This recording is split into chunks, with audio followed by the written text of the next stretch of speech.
안녕하세요. 옛 이야기입니다. 옛 이야기의 사연을 여러분들에게 읽어드릴 DJ 유진입니다. 구독과 좋아요는 채널 운영에 큰 힘이 됩니다. 꼭 부탁드리며 저는 여러분들의 댓글도 모두 읽고 있으니 댓글도 많은 참여 부탁드립니다. 그럼 오늘의 사연 바로 시작할게요. 시간이 흐르지 않는 것 같았어요. 주어진 시간이 공평하다고 했지만 저에게만은 그렇지 않은 듯 했죠. 시간이 흐르면 괜찮아질 거야. 지나고 나면 별일 아닌 과거가 될 뿐이야.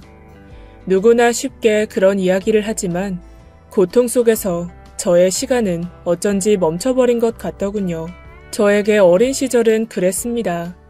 매일 어른이 되게 해달라고 빌었고 때리지 말아달라고 울었으며 다시는 깨어나지 않기를 기도했죠. 술을 잔뜩 먹고 들어온 아버지는 늘 잠든 저를 깨우는 것으로 시비를 걸기 시작했습니다. 일어나면 자신을 반기지 않았다는 이유로, 일어나지 않으면 버릇이 없다는 이유로, 자식 교육을 똑바로 시키지 않았다는 이유로 어머니와 저를 때렸죠. 사실 이유는 무엇이든 상관없을 겁니다. 그냥 그 사람은 그랬어요. 항상 화가 나 있었죠. 당신 바람난 거 내가 모를 줄 알아? 바람? 그래, 바람났다. 그럼 어쩔 건데? 내 돈 보고 접근해서 빌어먹고 사는 주제에 감히 남편한테 언성을 높여? 맞아볼래? 그래, 때려봐. 어차피 때릴 거잖아. 그래, 버릇 고치려면 맞아야지. 어머니는 결국 더 버티지 못하고 집을 나가셨습니다. 12월 24일 유난히도 추웠던 그날, 아직도 저는 그날을 생생하게 기억해요. 어머니도 알고 있었겠죠. 어린 저를 아버지 곁에 두고 가면 안 된다는 걸 말입니다. 하지만 여자 혼자서는 아이를 키우며 살 수 없다고 하더군요. 치맛자락을 꽉 잡은 채 손가락을 하나씩 억지로 떼어내면서 고개를 내저어 보이는 어머니. 검붉은 색으로 부풀어 있는 어머니의 눈에서는 눈물 한 방울도 나지 않았습니다. 골목 사이를 빠른 걸음으로 사라지는 어머니는 아버지의 폭력에서 그리고 저에게서 도망치려는 것처럼 보였죠. 어린 제가 맨발로 집 앞에서 울고 있었지만 절대로 돌아보지 않았습니다. 그 흔한 절 데리러 오겠다는 말 한마디 없었죠. 희망 하나도 남겨두지 않았어요. 야, 너네 엄마 어딨어? 너 알지? 알면서 숨겨주는 거지? 정말 몰라요. 진짜로 몰라요. 아버지에게 있어서 저는 이름으로도 딸로도 불리지 않았습니다. 야, 너, 거기, 년, 계집으로 불렸죠. 상황이 조금 달라진 건 제가 초등학교 때부터였어요. 저의 몸 상태를 본 담임 선생님이 아동 학대를 의심하고 신고를 하게 된 이후였죠. 그 덕에 주기적으로 방문해서 저의 안부를 묻는 사람들이 생겨나면서 아버지는 제 얼굴은 절대로 건드리지 않으려고 했습니다. 하지만 폭행이 멈춰진 것은 아니었어요. 오히려 그 사람들이 왔다 간 날에는 저를 골방에 가두고 먹을 것도 주지 않았죠. 마치 그래야만 공평하다고 느끼는 듯이 굴었습니다. 빌어먹을? 네가 누구 덕에 먹고 자고 학교 다니는데 거지 같은 놈들이 계집애라고 돈도 주고 학교 보내줬더니 뭐 학대? 폭행? 야, 내 새끼 내가 가르친다는데 무슨 상관이야? 다 내가 낸 세금으로 먹고 사는 놈들 어딜 가르치려고 들어? 골방은 불도 들어오지 않았으며 바닥은 냉골이어서 너무나 추웠어요. 무엇보다 그곳에는 보통의 어린아이가 무서워할 법한 커다란 장롱이 있었습니다. 삐걱거리는 소름 끼치는 소리를 내며 언제라도 튀어나올 것 같은 귀신이 떠오르는 장롱. 하지만 저는 귀신보다 추위보다 아버지가 더 무서웠기에 그 안에서 자주 잠들곤 했죠. 아버지가 술을 마신 날이면 다친 짐승처럼 몸을 잔뜩 웅크린 채 그 안에서 죽은 듯이 있었습니다. 그곳이 제게는 유일한 쉼터였어요. 그 안에서 다신 오지 않을 엄마를 애타게 찾으며 울었죠. 아빠랑 갈 곳 있어. 거기가 어딘데? 일단 가보면 알아. 말 잘 들어야지 우리 딸. 이번에 가면 꼭 착하게 굴어야 한다. 약속. 저도 그때는 어린 아이였나 봅니다. 딸이라는 말을 듣고 얼마나 좋았는지 몰라요. 이제 나를 제대로 봐주시는 건가? 이젠 괜찮아질까? 하는 그런 작은 기대를 했습니다. 그때가 막 제가 초등학교 2학년에 접어들었을 때였고, 그날 아버지는 제 손을 이끌고 난생 처음으로 옷을 사주셨죠. 치맛단에는 레이스가 달려있었고 검은색에 빨간 땡땡이가 들어있는 원피스였습니다. 나비 모양의 구두를 신고 반 친구들처럼 예쁘게 머리를 하고 그렇게 나간 자리에서 저는 새엄마를 처음 만나게 되었죠. 어깨까지 내려오는 검은색 단발머리에 동글동글한 얼굴형, 커다란 눈, 작은 입술, 아담한 체형이었습니다. 안녕? 너 정말 예쁘게 생겼구나. 정말 보고 싶었어. 널 봐서 너무 기뻐. 인사해야지, 딸. 안녕하세요, 아줌마. 이제 엄마라고 해야 해. 알았어? 아빠랑 결혼할 거야. 안녕하세요, 엄마. 전 어설프게 인사를 했죠. 아니야, 불편하면 아줌마라고 해도 되니까 편하게 부르렴. 처음부터 그 여자가 싫었어요. 호호호 하는 그 웃음소리도 싫었고 가식적으로 제 몸을 쓰다듬는 것도 싫었죠. 아버지가 늘 입버릇처럼 말하던 돈을 보고 접근한 여자라는 걸 대번에 알았습니다. 맞아요. 저희 집은 가난하지 않았죠. 아버지는 고위 공무원이었고 꽤 잘 사는 편에 속했습니다. 그래서 아버지는 이런 식으로 몇 번 여자를 소개해줬어요. 하지만 그 끝이 좋았던 적은 한 번도 없었죠. 아버진 결국에 돈을 보고 접근했다는 결론을 내리곤 했습니다. 하지만 그 여자와는 정말 결혼까지 하더군요. 저는 이에 대한 반발심이 생겼죠. 아줌마가 제 방에 있는 옷 버렸어요? 어? 혹시 낡은 티셔츠 말이니? 여기저기 찢어져 있기에 혹시 중요한 거야? 그거 우리 엄마가 입던 옷인데 그걸 왜 버려요? 이를 어쩐담? 미안해. 난 그것도 모르고. 그러니까 내 방에 들어오지 말라고요. 일부러 그랬죠. 절대 그런 거 아니야. 하도 낡아서 그냥 생각이 없었어. 미안해. 내가 금방 버린 곳에 다시 가서 찾아볼게. 당장 가서 찾아와요. 어린아이의 오기랄까 고집이랄까 전혀 소중하지 않았던 어머니의 낡은 옷을 버렸다는 이유로 제 반항은 본격적으로 시작되었어요. 단순히 어머니의 자리를 그 여자가 가지고 가는 게 싫었습니다. 어머니는 매일 맞고 살았는데 그 여자는 웃는 게 싫었죠. 그냥 모든 게 싫었다고 해도 무방했습니다. 제게 잘해주는 것도 싫었고 맛있는 음식을 먹이는 것도 끔찍했죠. 저는 점점 못된 아이가 되어가고 있었어요. 마치 아버지의 폭력적인 부분을 대신 채우려는 듯 교묘하고 악랄하게 새엄마를 괴롭히기 시작했습니다. 화장품을 변기에 담아놓기도 하고 귀걸이나 목걸이를 숨겨놓기도 했죠. 그러다가 들키면 무조건 빌었습니다. 아이라는 아직 어리다는 권력을 이용해서 울고 떼를 쓰며 용서를 바란 거죠. 그저 아버지 귀에만 들어가지 않으면 전 아무래도 상관없었어요. 어느 날 그 여자가 물었죠. 넌 왜 이렇게 날 미워하는 거니? 전 어깨를 으쓱하며 대답했어요. 아줌마는 엄마가 아니니까요. 맞아, 엄마는 아니야. 진짜 엄마를 대신할 순 없겠지. 그래도 난 너랑 친하게 지내고 싶어. 그것도 안 될까? 아빠 돈 보고 접근한 주제. 뭐? 너 어디서 그런 못된 말을 배운 거니? 어? 그 여자는 파랗게 질린 채 제 양손을 잡고 흔들었죠. 나요. 나 만지지 말라고요. 더러워. 그 여자는 제 뺨을 때렸습니다. 그리고 본인이 더 놀라더군요. 미안해. 나도 모르게 너무 화가 나서. 죽어버렸으면 좋겠어. 엄마인 척 구는 그 여자가 죽도록 미웠습니다. 저를 혼내는 아줌마가 싫었어요. 가족사진 속 웃고 있는 뻔뻔한 얼굴 위에 낙서를 했죠. 음식은 모두 싱크대에 쏟아버렸고 방을 어지럽히기도 했어요. 하지만 그것도 잠시 결혼 후 아버지는 얼마 가지 않아서 원래의 모습을 드러냈습니다. 술을 잔뜩 먹고 늦게 들어온 날 아줌마는 아버지를 향해 서운함을 드러냈죠. 절대로 건드려서는 안 될 발작과도 같은 버튼을 눌러버린 겁니다.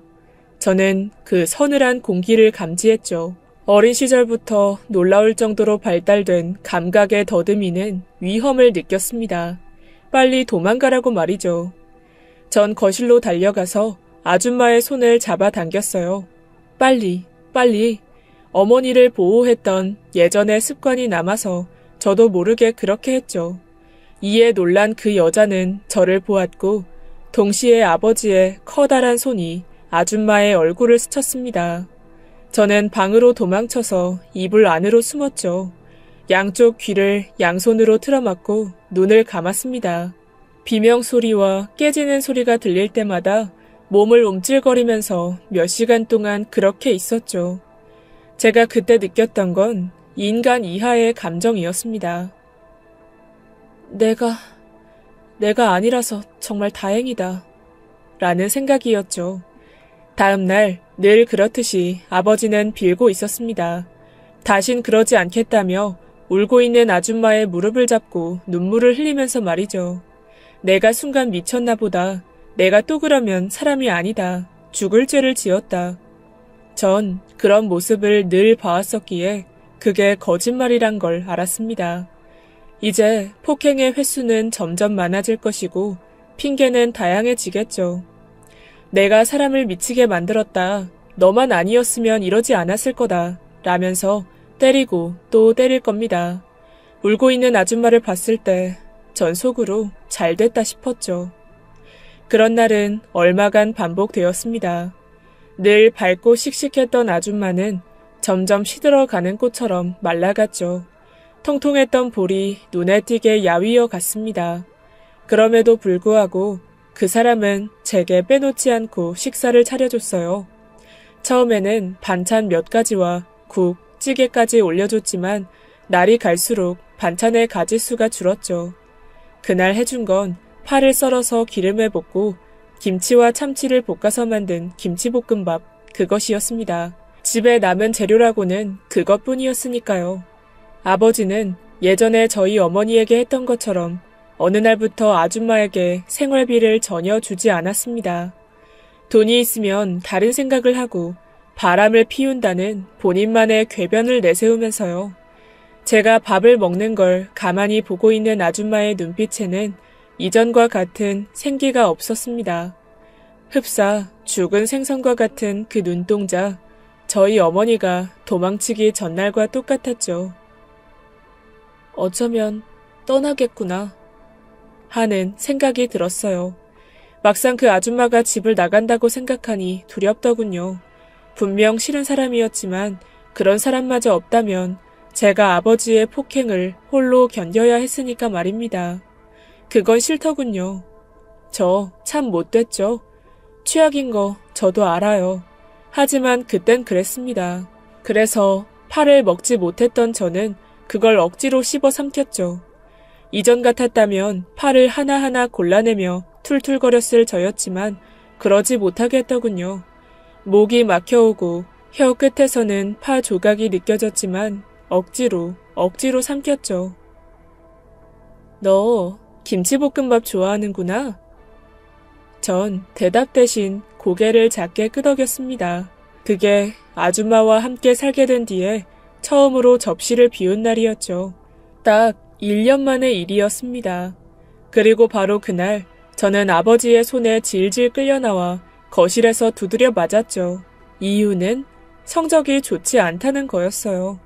이제까지 단 한 번도 관심을 주지 않던 성적을 들먹이며 저를 때리기 시작했죠.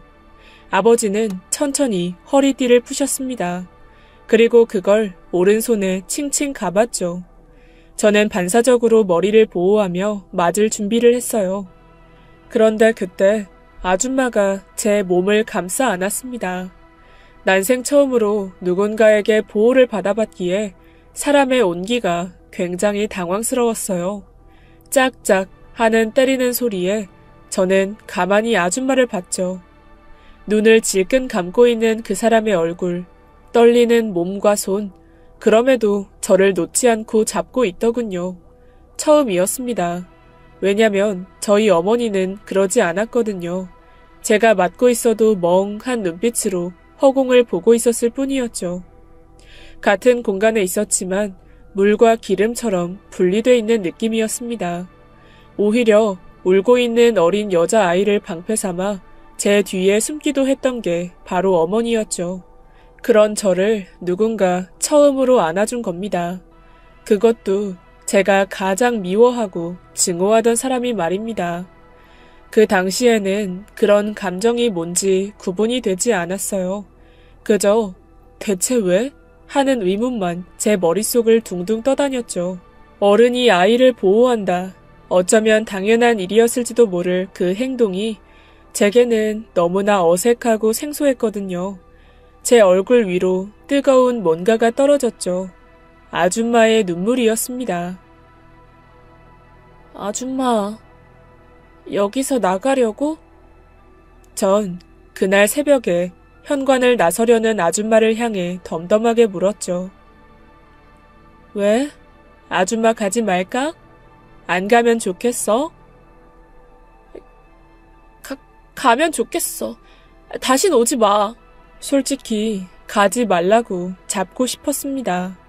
하지만 그렇게 해도 떠날 걸 알았죠. 저희 어머니 역시도 그랬으니까 말입니다. 주저하는 그 여자의 발목을 잡고 늘어지고 싶은 걸, 입을 크게 벌리고 아이처럼 울고 싶은 걸 꾹꾹 참아가며 아무렇지 않은 척했죠. 현관문이 닫혔고 인기척도 사라졌어요. 그때 저는 처음으로 후회했습니다. 적어도 고마웠다고 말할 걸 그랬다고. 전 그렇게 다시 혼자 남겨지게 되었죠. 그렇게 시간이 흘러 저는 중학생이 되었습니다.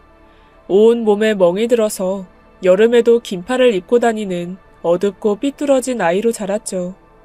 나쁜 친구들과 어울렸고 술도 마시고 담배도 피웠습니다.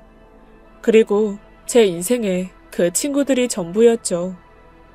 야, 너 담배 피냐?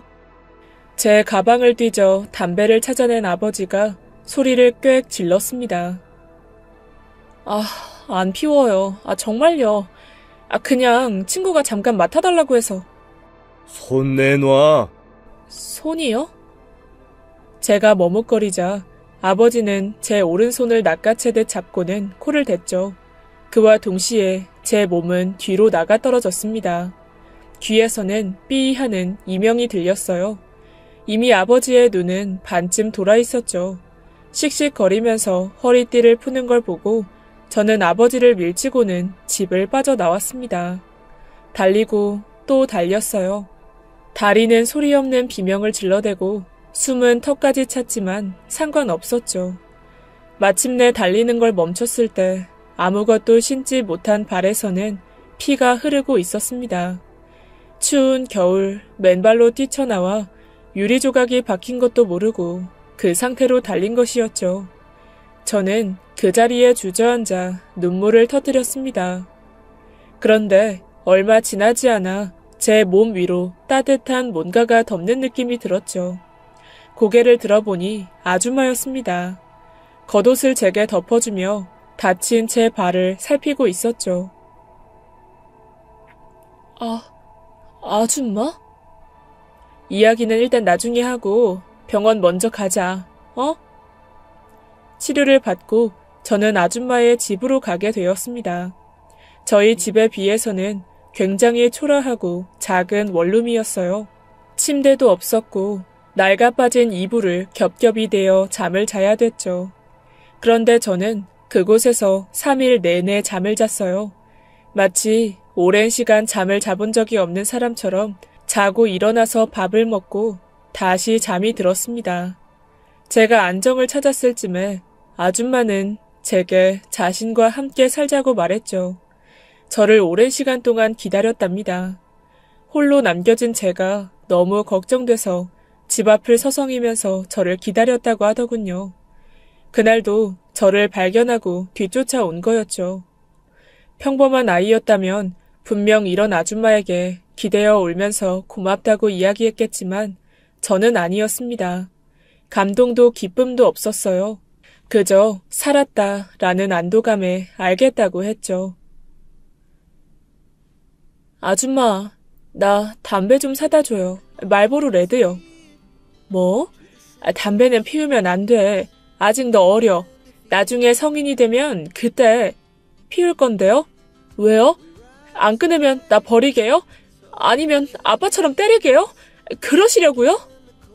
다른 건 괜찮지만 절대 안 돼. 그건 안 돼. 제발. 무엇이 저를 그렇게 만든 건지는 모르겠습니다. 그저 애초에 잘할 수 없는 환경에서 싹을 틔운 것처럼 자꾸만 방향이 어긋나고 있었어요. 아줌마의 행동이 답답하게 느껴졌고 촌스럽게만 보였습니다. 아줌마의 친절은 맞지 않는 옷을 입은 것처럼 불편해서 자꾸만 삐뚤어지기 시작했죠. 제 친구들을 만나지 못하게 하는 것도, 자꾸만 김치볶음밥을 해주는 것도, 잔소리를 하는 것도 싫었습니다. 아줌마가 뭔데요? 왜 자꾸 나한테 명령해요? 학교는 가야잖니. 졸업을 해야 될 거 아니야, 어? 내가 싫다고. 내가 싫다고 하는데 무슨 상관인데요?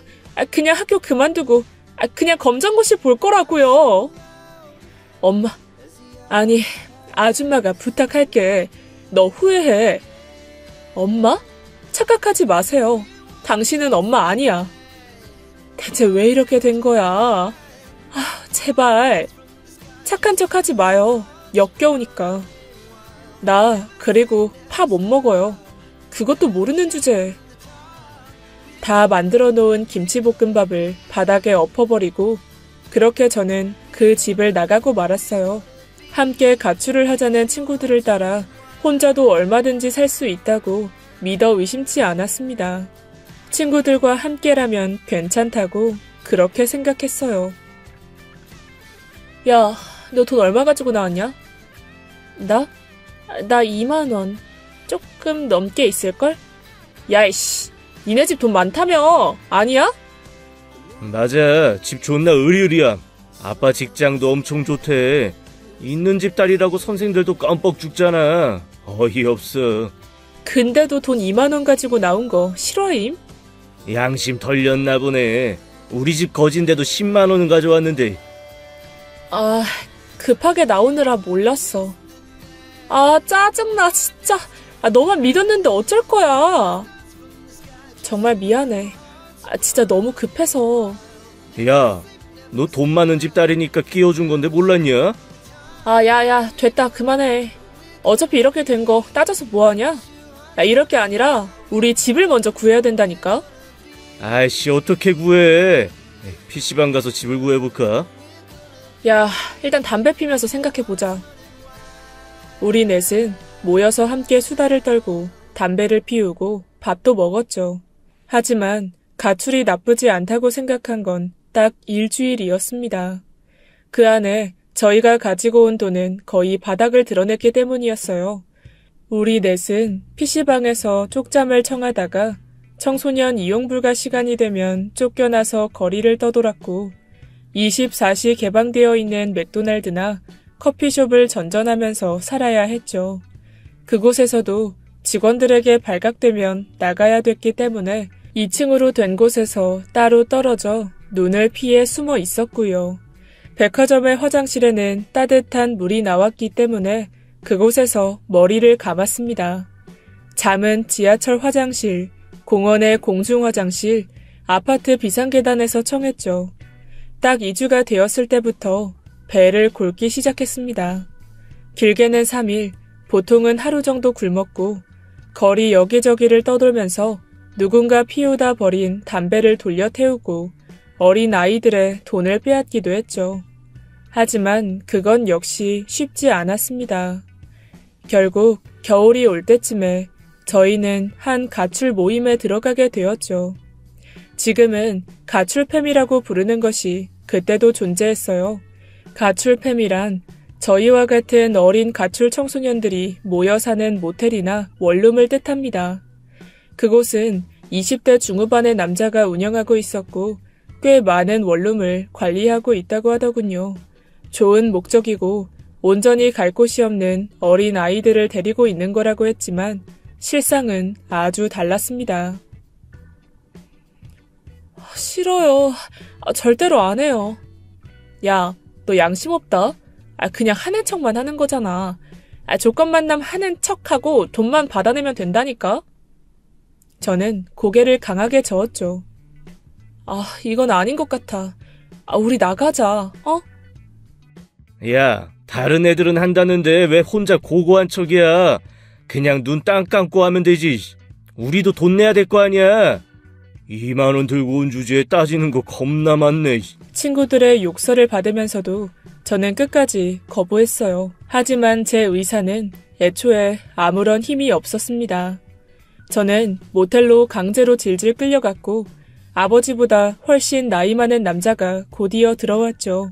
저는 너무 무서워서 몸을 벌벌 떨었습니다. 그리고 언제라도 문을 열고 친구들이 들어와 주길 기다렸지만 문은 열리지 않았죠. 제 몸을 더듬는 그 더러운 손길에 전 비명을 질렀고 그 남자의 귀를 깨물어 버렸습니다.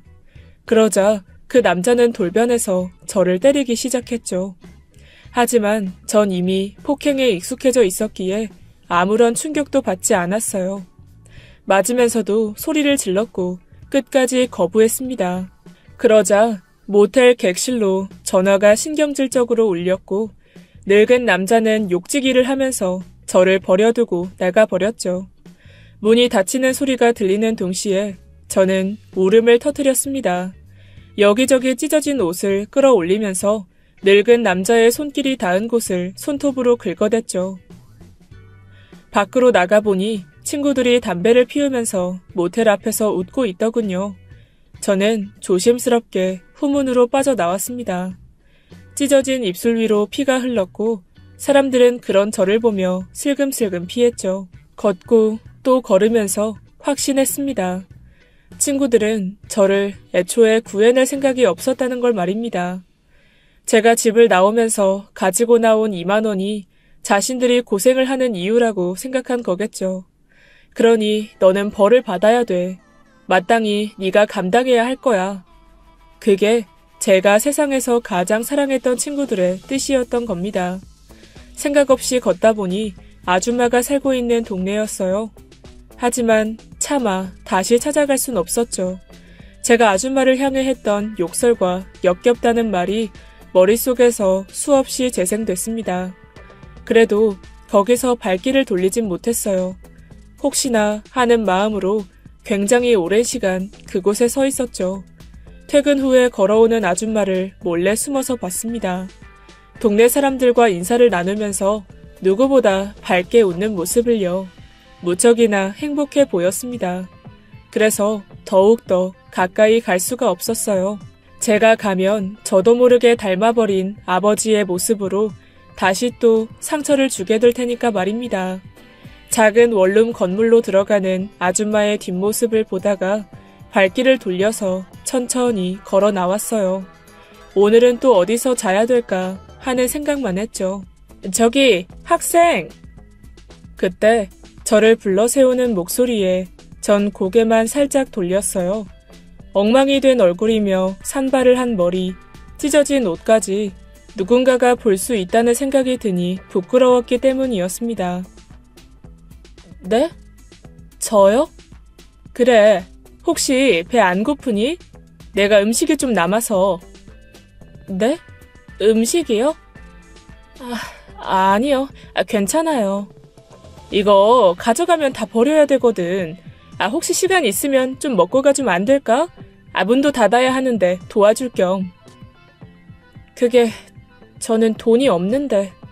공짜라니까. 날 도와준다고 생각해요. 그럼 음식 버려? 배가 고프다는 건 식탁에 앉았을 때 알게 됐어요. 능청스러운 분식집 사장님은 제 손을 이끌어서 가게 안으로 떠밀었습니다. 떡볶이에 김밥에 김치볶음밥까지 만들어주셨죠. 부끄러움도 모르고 저는 허겁지겁 입으로 떠 넣었습니다. 한참을 먹다 보니 김치볶음밥에 파가 보이지 않더군요. 떡볶이 안에도 커다란 대파가 있어야 했지만 전혀 보이지 않았죠. 대수롭지 않게 생각하고 음식을 싹 비웠을 때 분식집 사장님이 자리에 앉으셨어요. 어디서 넘어진 모양이네, 그지? 제게 물티슈를 건네주며 부드럽게 물어보셨습니다. 네, 아까 넘어졌어요. 오는 길에요. 어쨌든 고마워. 덕분에 문도 일찍 닫고 좋네. 아니에요. 고맙습니다. 저는 어색하게 고개를 숙였죠. 근데 혹시 전화 안 할 거야? 전화요? 엄마한테 전화해드려야지. 기다리실 텐데. 파 기름으로 달달 볶아서 파는 빼고, 맞지? 학생이 그걸 제일 좋아한다고 하더라, 엄마가. 엄마요? 엄마가요? 사장님은 자리에서 일어나 어딘가를 뒤지더니 구깃구깃한 종이를 하나 가지고 나오셨어요. 저의 실종 전단지였습니다. 사진과 나이와 이름을 빼고는 정보가 거의 없는 초라한 전단지. 제가 그동안 아무것도 가르쳐주지 않았기에 그 대신 아주마가 알고 있는 저에 대한 사소한 모든 게 적혀 있었죠. 순간 울음이 터져 나와서 종이를 꽉 쥐고는 그 자리에서 오열했습니다. 오른쪽 눈밑과 귓볼에 점이 있습니다. 파의 식감을 싫어해요. 파 기름을 낸 김치볶음밥을 좋아합니다. 양말은 뒤집어서 벗죠. 긴 머리카락을 올리는 걸 좋아하죠. 색깔은 빨간색을 좋아해요. 원피스가 굉장히 잘 어울리고 나비 모양을 좋아해요. 말수는 별로 없지만 생각이 깊은 아이죠. 학교에 가는 걸 싫어하지만 친구들은 좋아해요.